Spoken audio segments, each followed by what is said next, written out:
Hello and welcome back to proxy Gyan. दोस्तों स्वागत है एक बार फिर से आपका प्रॉक्सी ज्ञान के अंदर।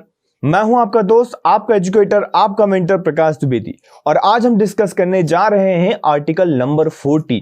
Yes, article 14। इससे पहले के लेक्चर्स में अगर आप जाएंगे प्लेलिस्ट में देख सकते हैं, नीचे डिस्क्रिप्शन बॉक्स में प्लेलिस्ट है। आर्टिकल 12, आर्टिकल 13 और बाकी के पहले के सभी आर्टिकल्स को हमने डिस्कस किया हुआ है। आर्टिकल 14 देखेंगे जहां से मेनली हमारा फंडामेंटल राइट शुरू होता है। आर्टिकल 13 के अंदर हमने लॉ को डेफिनेशन देखी थी। आर्टिकल 12 के अंदर हमने स्टेट की डेफिनेशन देखी थी। तो ये जो फंडामेंटल राइट की जो सीरीज चली आ रही है, इसके अंदर आज से हमारा स्टार्ट होगा equality. Equality before the law and equal protection of law. Article 14 क्या कहता है? Equality before the law and the equal protection of law. बहुत ही सिंपलिस्टिक मैनर में हम इसको समझने की कोशिश करेंगे। बिफोर दैट ये प्रॉक्सी ज्ञान के द्वारा कुछ कोर्सेज चलाए जा रहे हैं, पेन ड्राइव और एंड्रॉइड कोर्सेज, जिन्हें आप परचेस कर सकते हैं। स्पोकन इंग्लिश के क्लासेस हैं, यहाँ पे इंट्रेंस लेवल एग्जामिनेशन है। proxyGyan.com में जाके आप इसे परचेस कर सकते हैं। चलिए स्टार्ट करते हैं। सबसे पहले आपको समझना होगा rule of law. Rule of law का मतलब होता है सुप्रीमेसी ऑफ लॉ। हमारे इंडिया के अंदर, आप या फिर इंडिया कह लीजिए या सिंपल सी बात को कह लीजिए, रूल ऑफ लॉ। हमारे इंडिया में किसका लॉ चल रहा है, किसका रूल चल रहा है, ऐसा समझ लीजिए। किसका रूल चल रहा है? लॉ का रूल चलता है। लॉ के अनुसार ही सारे काम किए जाते हैं। मोनार्की तो है नहीं, डेमोक्रेसी है।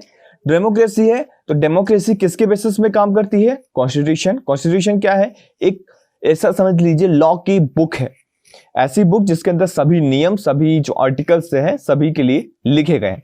तो रूल ऑफ लॉ मतलब सुप्रीमेसी ऑफ लॉ। लॉ को ही हमारे इंडिया के अंदर, हमारे भारत के अंदर सर्वप्रथम स्थान दिया गया है। Clear? Government govern is equal to equal treatment. Rule of law is equal to supremacy of law, और गवर्नमेंट जो गवर्न होती है is equal to equal treatment. यहां बताया जा रहा है कि जो गवर्नमेंट गवर्न करेगी वो इक्वली ट्रीट करेगी। आगे बढ़ते हैं। अगर मैं आपसे बात करता हूं कि इक्वलिटी की बात कहां कहां की गई है, तो constitution of India, generally preamble, देखिए प्रीएम्बल के अंदर अगर आप देखेंगे, equality of status and opportunity and to promote among them all, तो इसकी बात की गई है इक्वलिटी की। तो इक्वलिटी क्या हो गया? क्लियर हो गया आपको? इक्वलिटी की बात कहाँ की गई है? आर्टिकल नंबर 14 एंड प्रीएम्बल के अंदर भी की गई है। अगर मैं बात करता हूं इक्वलिटी की, क्या होता है इक्वलिटी? देखिए, हम यहाँ पे दो टर्म्स में आपको समझने की कोशिश करेंगे। हमारे इंडियन कॉन्स्टिट्यूशन के अंदर जो इक्वलिटी वर्ड डिफाइन किया गया है, यहाँ पे एक इक्वलिटी बताती है किस तरीके से दो चीजों को इक्वल करें। Prohibit unequal treatment. अगर आप सेम तरीके से पैदा हुए हैं, और मतलब एक तरीके से इक्वलिटी बिफोर द लॉ जो है आपको बताती है कि अनइक्वल ट्रीटमेंट को मना करती, प्रोहिबिट करती है कि आप भेदभाव ना करें। ये आ जाता है हमारा इक्वलिटी के अंदर कि आप दो लोगों पे भेदभाव ना करें, प्रोहिबिट करती है। सेकंड नंबर पे इक्वलिटी डिमांड करती है इक्वल ट्रीटमेंट। पहला है ना करने का, मतलब नेगेटिव एस्पेक्ट को दिखाती है कि आप अनइक्वल ट्रीटमेंट नहीं करेंगे। सेकंड है पॉजिटिव एस्पेक्ट कि डिमांड करता है इक्वल ट्रीटमेंट, आप इक्वली ट्रीट करिए। क्लियर हो गया पॉइंट? तो इक्वलिटी के दोनों हमने पॉइंट्स को देखा यहां पे। Now, equality before the law, the state shall not deny to any person equality before the law or the equal protection of laws within the territory of India. Prohibition of discrimination on the ground of religion, race, caste, sex, place of birth. तो ये जो points हैं, इनके basis में कोई किसी के religion के बेसिस में, race, caste, sex, place of birth के बेसिस में आप डिस्क्रिमिनेट नहीं कर सकते हैं। ये चीज प्रोहिबिट की गई है। इसे ही हम कहते हैं इक्वलिटी बिफोर द लॉ। मतलब लॉ के सामने लोग इक्वल है, चाहे फिर वो करोड़पति हो या फिर रोडपति हो। ऐसा समझ लीजिए कि एक बहुत बड़ा एक इंसान, जिसके पास करोड़ों रुपए हैं, और सिंपल नॉर्मल काम वाला इंसान है, या कोई ऐसा बेगर है, भिखारी है, अगर किसी ने मर्डर किया है तो उसको को ही सेम मिलेगी। ये नहीं देखा जाएगा कि वो जो है एक बहुत पैसा वाला है, ये एक बहुत गरीब है। ये सारी चीजें अनइक्वल ट्रीटमेंट नहीं किया जाएगा। इसका क्या मतलब होता है? इक्वल, लॉ के सामने सभी लोग इक्वल हैं। क्लियर?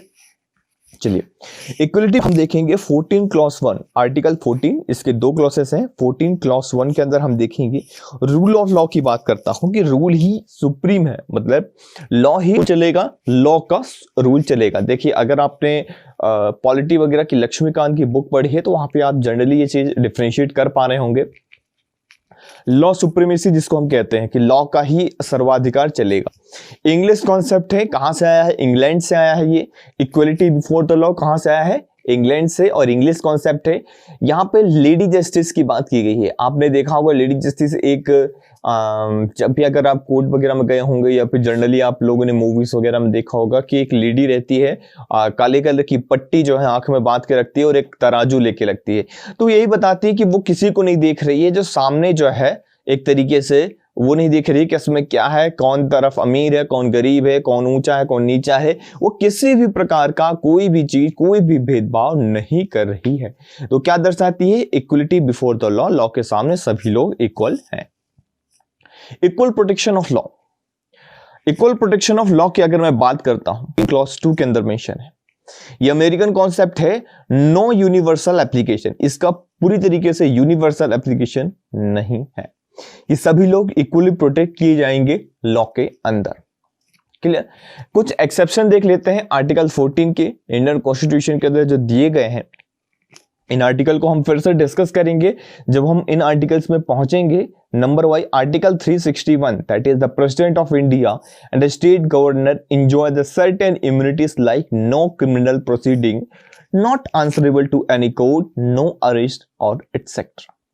प्रेसिडेंट ऑफ इंडिया जो होते हैं हमारे, जो कि फर्स्ट रीजन ऑफ इंडिया कहलाए जाते हैं, स्टेट गवर्नर जो होते हैं वो फर्स्ट रीजन ऑफ स्टेट कहलाए जाते हैं। इन दोनों लोगों को आर्टिकल 361 के तहत कुछ पावर्स दी गई हैं, या फिर ऐसा कह लीजिए कुछ इम्यूनिटीज दी गई हैं, जैसे कि क्रिमिनल प्रोसीडिंग नहीं चलेगी, ये कोर्ट को, किसी भी कोर्ट को आंसरेबल नहीं है कि कोर्ट में जा, कोर्ट इन्हें मतलब अपने पास नहीं बुला सकता कि आप आइए अटेंड करिए, इस तरीके से करिए, ये कोर्ट के पास ऐसा अधिकार नहीं है। क्लियर हो गया? अगर वो प्रेसिडेंट और स्टेट गवर्नर अपने पोस्ट में हैं तब।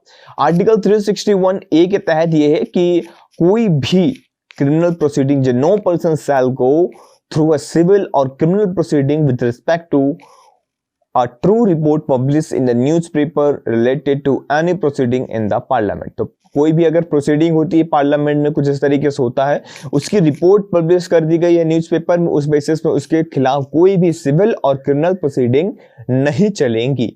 क्लियर हो गया? कुछ इम्यूनिटीज हैं, कुछ एक्सेप्शन है आर्टिकल 14 के, तो आपको याद रखना होगा। अगर किसी भी आर्टिकल के अंदर कुछ ना कुछ, कोई ना कोई एक्सेप्शन है, याद रखिएगा, ये अभी स्टार्ट कर रहे हैं हम, इसलिए इंपॉर्टेंट हो जाता है आपको बताना। किसी भी आर्टिकल के अंदर अगर कोई भी एक्सेप्शन है, इसका मतलब ये है कि वो एब्सोल्यूट राइट नहीं है, या आपके मौलिक अधिकार है, या आपके फंडामेंटल राइट्स हैं, बट इन दैट सेंस ये आपके फंडामेंटल राइट्स तो हैं, लेकिन फिर भी ये एब्सोल्यूट नहीं है। क्लियर हो गया? जो एब्सोल्यूट होंगे वो मैं आपको आगे बता दूंगा। Article 105 save the member of parliament from any court proceeding और for any vote given in the parliament. Clear हो गया? तो आर्टिकल 105 याद रखेंगे। 194 also protect the member of legislature against anything said in legislature. तो लेजिस्लेचर के अंदर वो कुछ भी बोले, उनका मतलब एक तरीके से राइट टू स्पीच जो हो जाती थोड़ा सा बढ़ जाता है। Clear? Article 31C is a huge expansion to article 14 of the Indian constitution and in related to DPSP. जब ये डीपीएसपी में डिस्कस करेंगे आर्टिकल 31, तब मैं आपको ये डिटेल में डिस्कस करूंगा क्या है ये आर्टिकल, क्यों इंपॉर्टेंट है और क्यों इसके ऊपर क्वेश्चन पूछे गए। अगर आप लोग चाहते हैं कि मैं इनसे रिलेटेड कुछ एमसीक्यू के फॉर्म में कुछ क्वेश्चन भी रखूं, तो जरूर से कमेंट सेक्शन में बताइए। नेक्स्ट लेक्चर में हम ये चीज जरूर इंक्लूड करेंगे। सो तब तक के लिए thank you very much for that.